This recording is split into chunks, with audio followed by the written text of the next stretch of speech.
Very important difference autonomous और accommodating transaction के बीच में। तो ऑटोनॉमस ट्रांजैक्शंस वो होती हैं जो प्रॉफिट मोटिव के लिए करी जाती हैं, जैसे गुड्स को बेचना और खरीदना।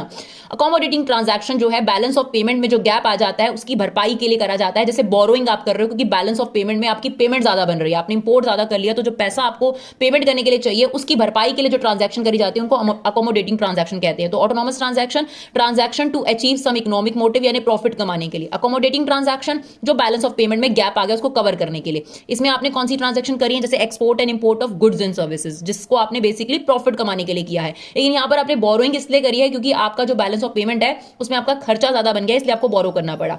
इसमें आपके पास करंट अकाउंट और कैपिटल अकाउंट दोनों टाइप की ट्रांजैक्शंस आती हैं, इसमें सिर्फ कैपिटल अकाउंट की ट्रांजैक्शन आती है। इन्हें अबव लाइन आइटम्स बोला जाता है, इन्हें बिलो लाइन आइटम बोला जाता है। ये ट्रांजैक्शन इंडिपेंडेंट स्टेट है बैलेंस ऑफ पेमेंट की, मतलब इनका बैलेंस ऑफ पेमेंट का कैसा रिजल्ट है उससे कोई लेना देना नहीं है, लेकिन इनका बैलेंस ऑफ पेमेंट पर ही डिपेंड करता है कि बैलेंस ऑफ पेमेंट बैलेंस रहेगा